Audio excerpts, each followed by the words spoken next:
নমস্কার বন্ধুরা, শীত শুরু হয়ে গেছে। আর এই শীত শুরু হওয়ার প্রথমের দিকেই কিন্তু সিজন চেঞ্জের এই সময়টায় সর্দি কাশি সবার ঘরে ঘরেই হচ্ছে। তাই এই সময় যদি এই সর্দি কাশি থেকে মুক্তি পাওয়ার জন্য এই কাঢ়াটা আপনারা বানিয়ে খেতে পারেন, তাহলে কিন্তু খুব সহজে আপনারা আরাম পাবেন। এটি আজকে আমি আপনাদের সাথে শেয়ার করছি। ভালো লাগলে লাইক, শেয়ার এবং কমেন্ট করবেন। আর যারা চ্যানেলে নতুন বন্ধু, চ্যানেলটিকে অবশ্যই সাবস্ক্রাইব করে দেবেন।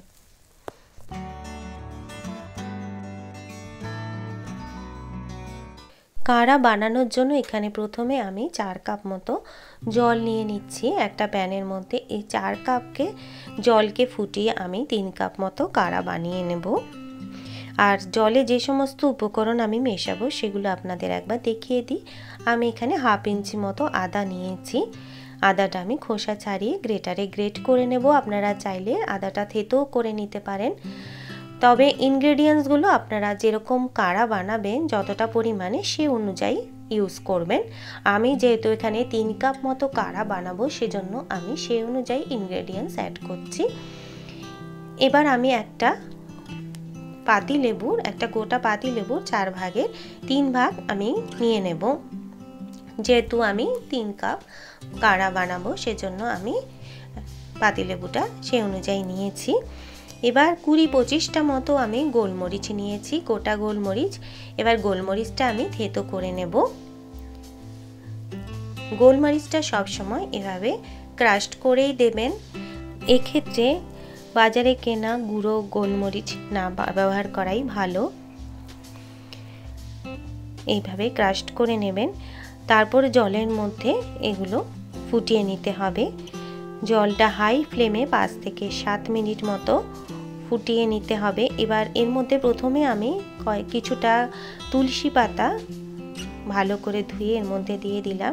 যে সমস্ত উপকরণগুলো আমি কাঢ়া বানাতে ব্যবহার করছি সব কটাই কিন্তু সবার ঘরে সবসময় পাওয়া যায়, সেজন্য এই কাঢ়া সহজেই বানিয়ে নেওয়া যায়।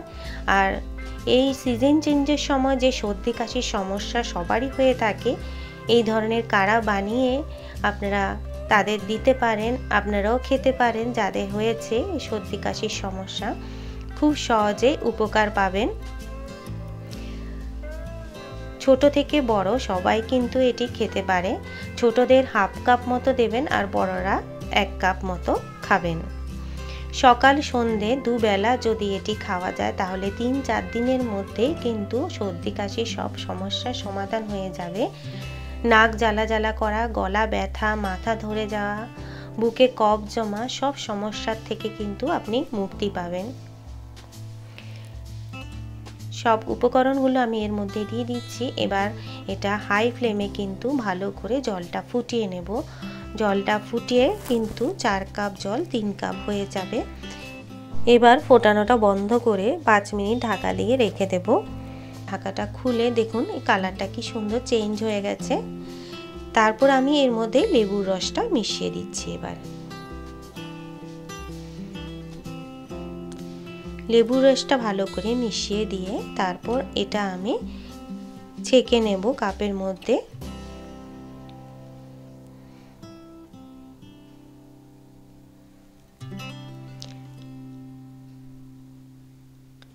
ছেঁকে নিচ্ছি।